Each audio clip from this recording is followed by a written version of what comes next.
Hi everyone. So this time we're going to talk about Russian formalism and you are going to be with me. This is Mara and my partner Victor Skolovsky. But first, let me introduce to you my partner Victor.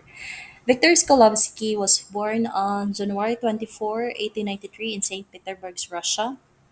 In his earlier years, he enjoyed a privileged upbringing due to his family's financial status at dahil doon nagkaroon din siya ng or he was actually exposed to rich literary and intellectual environment. Dahil na din sa magandang social standing ng kanyang family, he was actually allowed to have access to a wide range of cultural resources kagaya ng literature, theater, and art na kung saan yung mga, yung mga mayayaman lang ang may access noon, di ba? Sana all. So, that that part of his life actually shaped him or his passion to literature and his later literary endeavors. Skolovsky, along with other scholars, founded the Russian Formalist School in the early 1910s, which was called the Poyas, or the Society for the Study of Poetic Language, that aimed to develop a systematic and scientific approach to the study of literature, focusing on the formal aspects of poetic language and defamiliarization. And he was associated with several organizations during his lifetime, particularly ng mga time na politically challenged ang Russia. So nagkakaroon ng mga revolutions, kaliwat kanan. But Victor is very busy. He was very busy. And he was a member of also of the Front of the Arts or LEF. Members were leftist artists that sought to bridge the gap between art and politics and played a significant role in shaping the early Soviet cultural landscape. Aside from that is the All Union Institute of Cinematography. This is a film school and he taught film theory and he was one of the instructors there who had a great impact to the film culture of the Soviet. The Union of Soviet Writers, which was established by the Soviet government to regulate and promote the Soviet literature. So he was part of that organization as well. Now let's proceed to his central concept of his essay. His seminal essay was entitled Art as Technique that was published on 1917.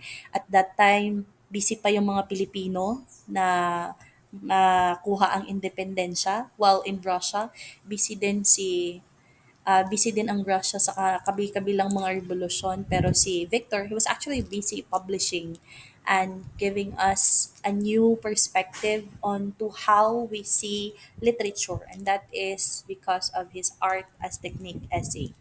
Now in his art as technique he first mentioned or his central concept was the familiarization or ostroninye.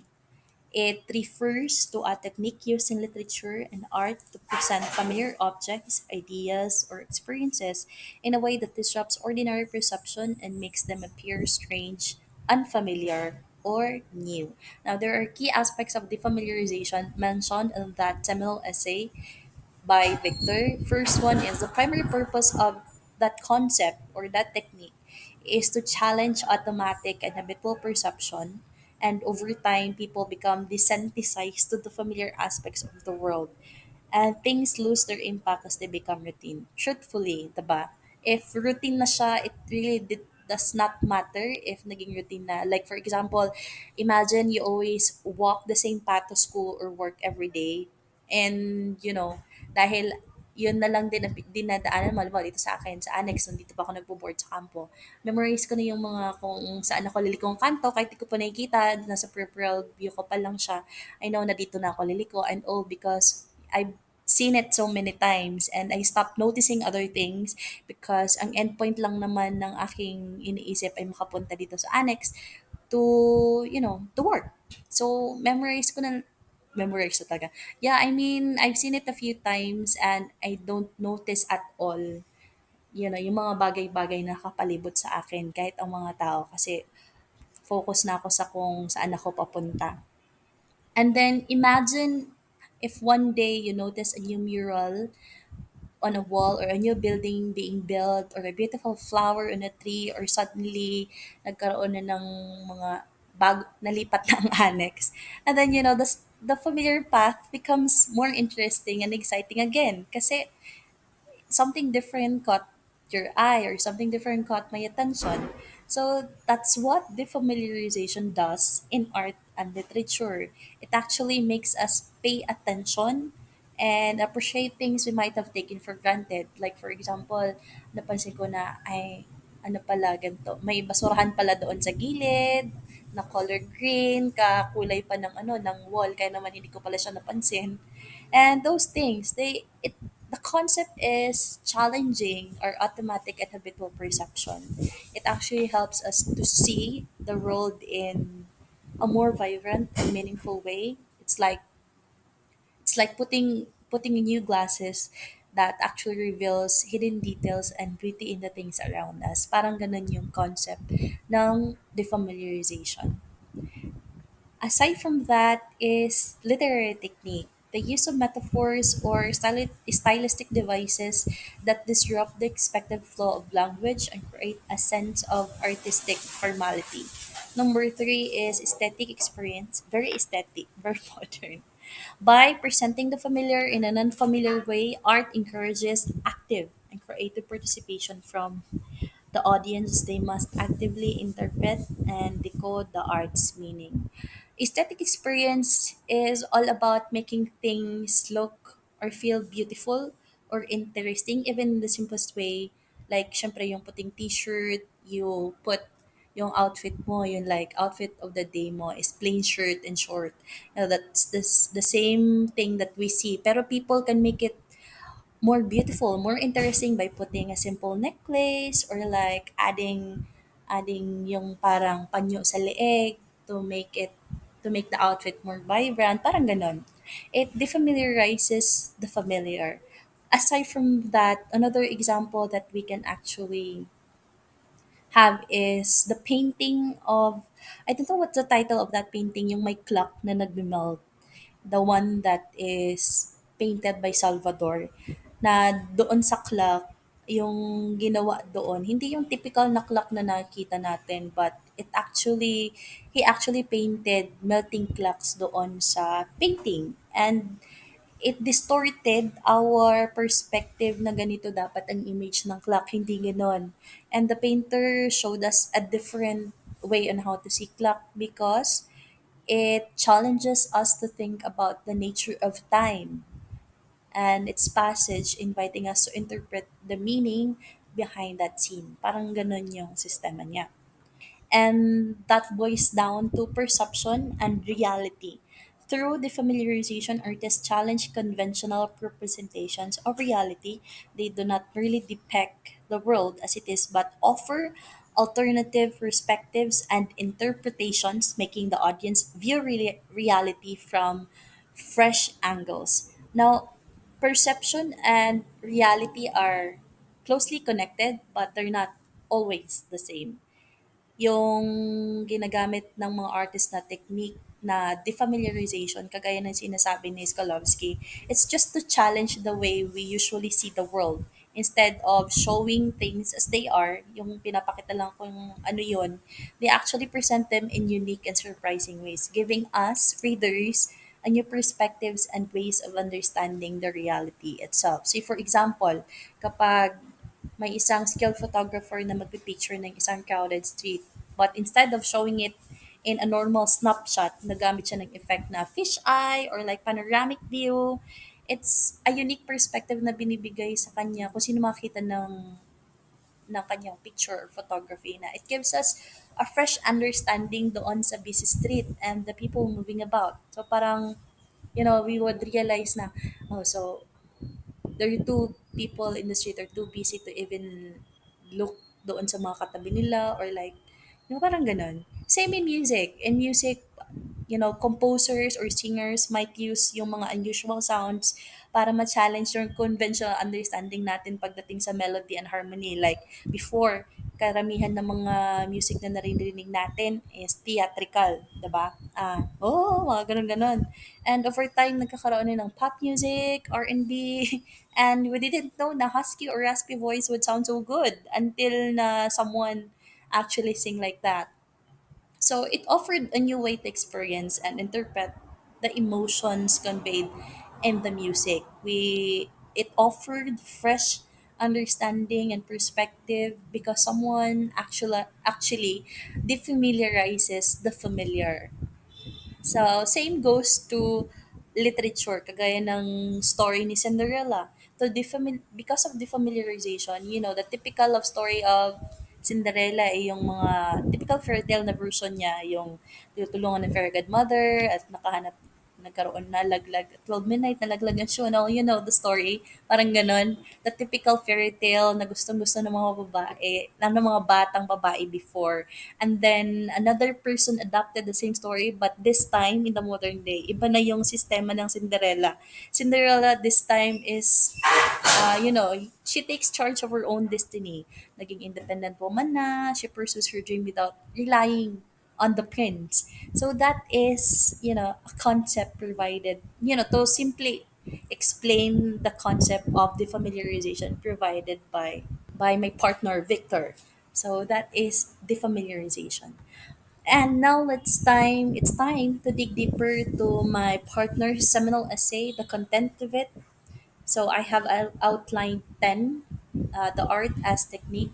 We have the metaphor and simile, repetition, parallelism, alienation of familiar words, unconventional syntax, juxtaposition, and rhetorical devices, fragmentation, aesthetic language, defamiliarization of perception. So one is we have metaphor. Where's that? Metaphor and simile. So metaphor and simile, we know this one. This is comparing two seemingly unrelated things to create a new perspective or meanings. So let's have first metaphor and simile. So we all know, ang metaphor naman is a figure of speech na madalas na nagagamit metaphor and simile.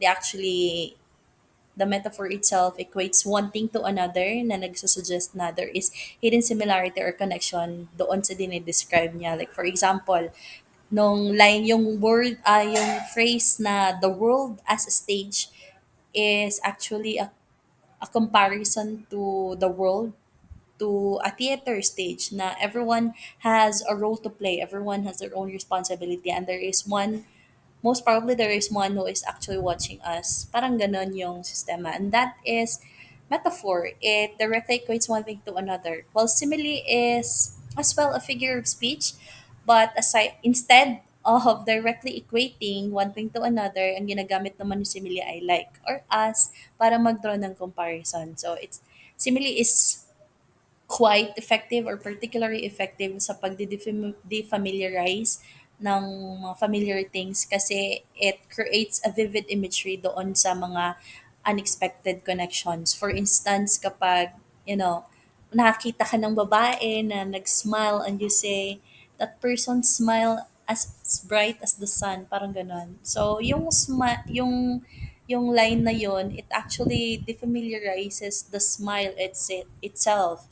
Kaya instead na kung iniisip mo na normal lang na smile, iniisip mo na ngayon, pag nung sinabi niya na you smile as bright as the sun, well, that would mean your smile might appear na radiant, powerful, parang ganun. And rather than just a common facial expression. So that's the power of metaphor and simile in the familiarization technique.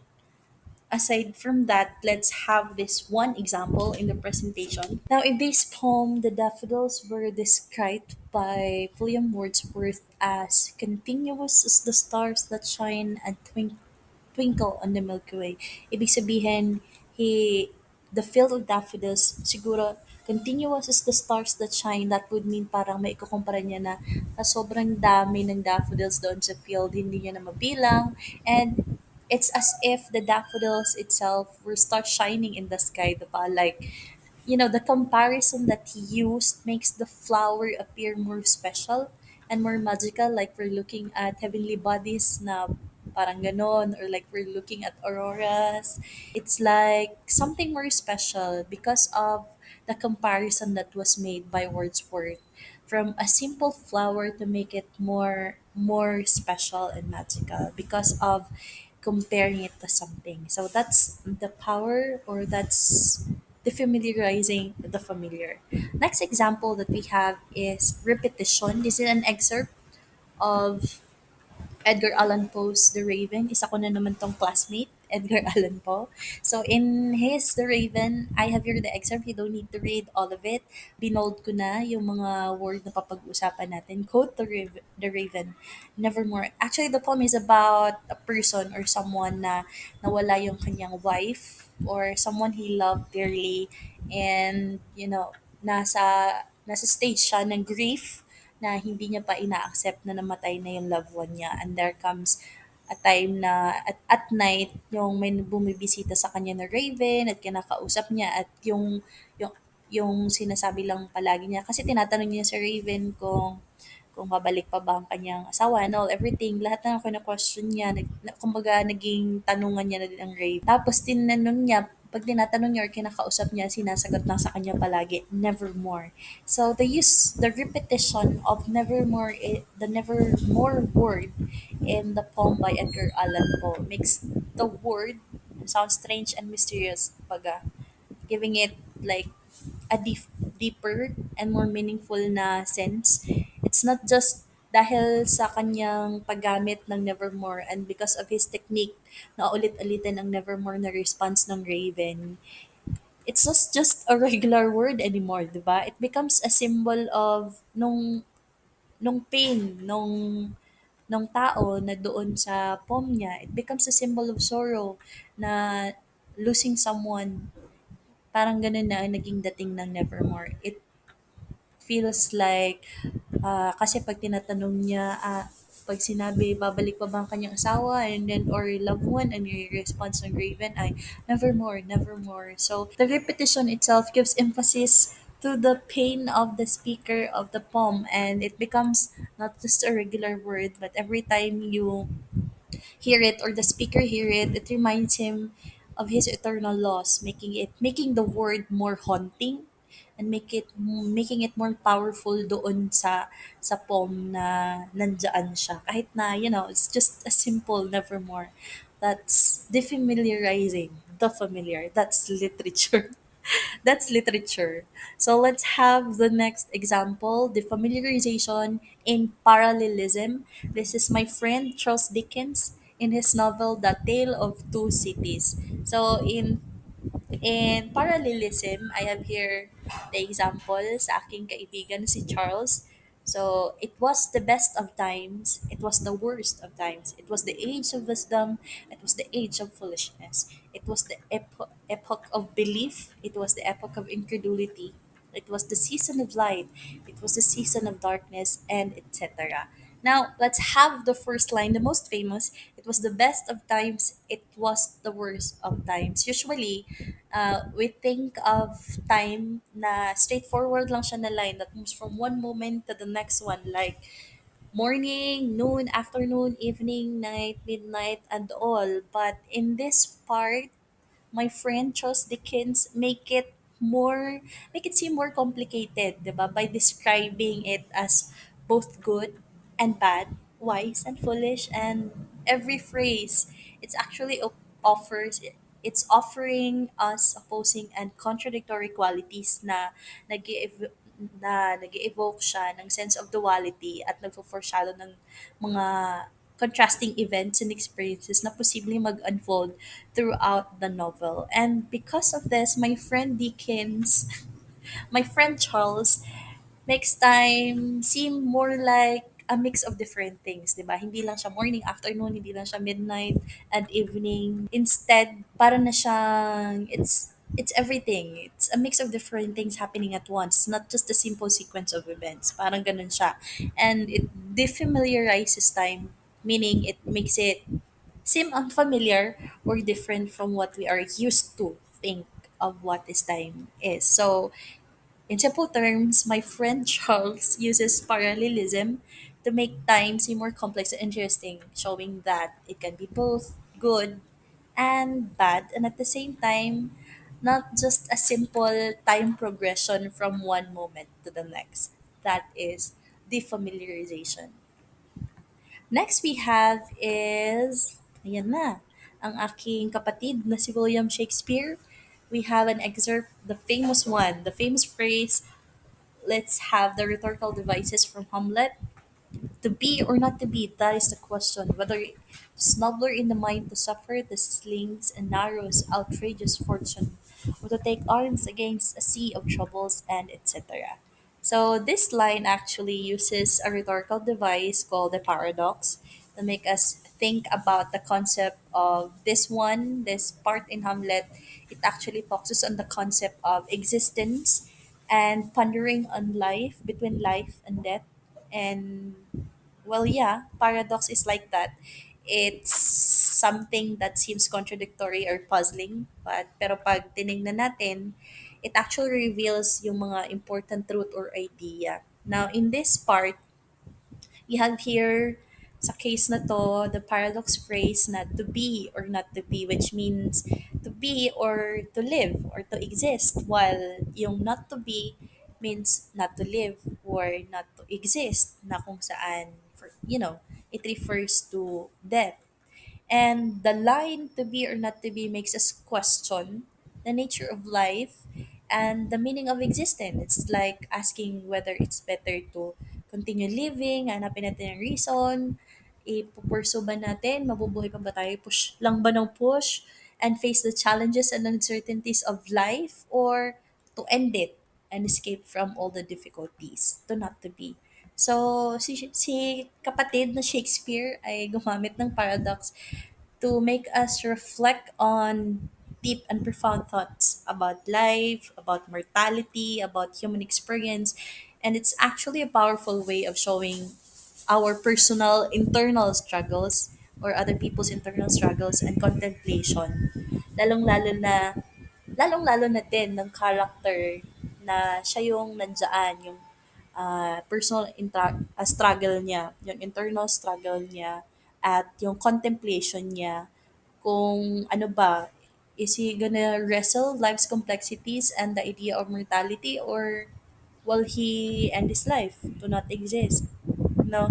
And even this phrase, it's a thought-provoking question na talaga na nag-challenge sa atin to consider the deeper meaning of our existence. So that's the question for everyone, to be or not to be. But hopefully, everyone sees the beauty of to be good, to live life. Charot. Let's proceed now to limitations and criticisms. While my friend Victor Skolovsky's concept of defamiliarization has been highly influential in theory and aesthetics, or literary theory and aesthetics, it has also faced some criticisms and limitations. So here are some key points of critic na nahanap ko. There are actually a lot, but I have, kumbaga, inano ko na lang, encapsulate ko na lang into four.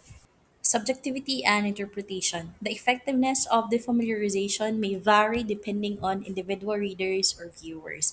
Now, subjectivity and interpretation mean that different people may see and understand things in different ways. For example, halimbawa ang painter, nag-paint siya kagaya ng ginawa ni Salvador, pinaint niya ang clock in a different manner, na dinistort niya yung image ng clock. So instead of using the traditional way of painting a clock, he uses unusual and unexpected colors and shape of the clock. So some people, they may actually see it as creative and exciting, pero yung iba, they might find it confusing or even dislike it. So the same goes for writing or any other form of art. Kapag gumamit ang artist or any literary artist ng defamiliarization ng technique na to, they're trying to create a unique and fresh experience for the audience. But since people have different tastes and backgrounds, they may interpret and feel about the artwork differently. So the subjectivity makes it difficult for artists to predict kung ano talaga yung impact ng kanilang art doon sa mga tao. Kasi some might love it, others might not understand it, and some might even dislike it. So ganun yung limitation niya when it comes to defamiliarizing the familiar. Next one is overemphasis on form. Uh, Skolovsky focused on formal elements of art and literature as being criticized for potentially neglecting the importance of content and thematic depth. Critics argue that the obsession with defamiliarization might overshadow other crucial aspects of storytelling and communication. Imagine kapag niregaluhan ka. So, halimbawa, niregaluhan ka ng magandang regalo wrapped in fancy and colorful paper na may malaking ribbon. Well, the wrapping looks amazing, pero nung binuksan mo, you find that the actual gift inside is not very special or meaningful, the same as with the wrapping. So, the overemphasis on the fancy wrapping has distracted from the real value of the gift itself. Same with Skolovsky's case, kapag sabi ng mga critics, kapag nag-focus masyado sa defamiliarization, making things look unique and strange na, it might take away attention from the important themes or messages and emotions na dapat ay makonvey ng literature. And by concentrating too much on making things different, it's possible na mawala yung sight doon sa substance or story ng artwork. Just like It's like a great story or painting needs more than just fancy presentation. Dapat daw, ang good art and literature, kailangan din at nag-require din ng meaningful content and thematic depth to truly connect with the audience and to convey important ideas and feelings. So that is the second limitation to his concept. The third one is risk of alienation. Overusing defamiliarization in art and literature can lead to a sense of alienation or estrangement between the work and its audience. Alien naman pala. Well, the risk of alienation means that if artists or literary artists use this technique too much, making the familiar thing seems extremely strange or distorted, it can actually create a feeling of disconnection or strangeness to some or most probably to a lot of audience kasi bago, and the audience might find it hard to relate to the work because it has become too unfamiliar, too distant from what they know and understand. The same, that's the change. Yung may nagbe-bend ng rule ng mga ng norms, ganun lang din 'yon. Kagaya noon, imagine kapag nagbabasa ka ng story and the author uses such strange and unusual words na hindi mo man lang maintindihan kung anong ibig sabihin nila. And it becomes difficult to follow the plot or to connect with the characters kasi it feels too strange and familiar. Similarly, ganun din ang tingin nila ng mga critics sa art and literature. If the artist goes too far in making things look weird or unrecognizable, ang audience, they might feel like the work is too far removed from their own experiences or feelings kasi nakakasense na sila ng alienation that can make it challenging for people to connect with the piece emotionally or intellectually. That's the number three ah, critic or limitation to my friend's concept. The last one is limited applicability. Some argue that Skolovsky's concept may have limited applicability to certain genres or forms of art. For example, in realistic or documentary literature, the familiarization might not align with the work's primary goal of, excuse me, excuse me again, depicting reality accurately. Limited applicability means that Skolovsky's concept of defamiliarization may not be suitable or useful for all types of art or literature, as mentioned by the literary critics. For example, daw, imagine in a documentary that aimed to show the daily lives of people in a certain community, ang goal is to present an accurate and an honest representation ng buhay nila without adding any artistic twist or unfamiliar elements. So in simple terms, some types of art or literature, kagaya ng mga realistic or documentary works, na kailangan nakafocus doon sa simpleng bagay, sa eksaktong bagay na dapat makita sa real life. So sa mga ganong cases, yung defamiliarization ng concept ni sino nga tong friend ko, ni Skolovsky, It might not be appropriate because it could introduce elements that deviate from reality, making it less accurate or reliable. So, yung defamiliarization, it's actually a valuable and creative concept in many situations. May mga bagay din na hindi siya mag-a-align. So, hindi siya mag-a-align sa goals of certain genres, ganun din sa forms of art na nagpa-prioritize na ma-depict yung reality accurately. So, those are the realizations, I mean, the limitations and criticisms towards the concept of my friend Victor Skolovsky. Now, the question: how does defamiliarization aligns with the broader goals and principles of formalist criticism? The answer is in the next slide. So, focus on form, formalism, focus on form, shifting the perception of reality, distinctiveness of art, objective analysis of technique, intentionality and technique, autonomy of the text. First, we have the focus on form. Well, the familiarization concept fits perfectly within that focus because it emphasizes doon sa manipulation ng language and to present familiar elements in an unconventional way para mag-draw ng attention sa mga artistic technique na ginagawa. So, it's actually in the focus on form. Second is shifting the perception of reality. Formalists were interested in exploring how literature could create unique and innovative perceptions of reality. In the concept of defamiliarization, sorry, it directly supports the goal by challenging our habitual perception of the world tayo, and it encourages us to see reality from a fresh and unfamiliar perspective. So, pasok sa banga ang ating my friend. Number three is distinctiveness of art.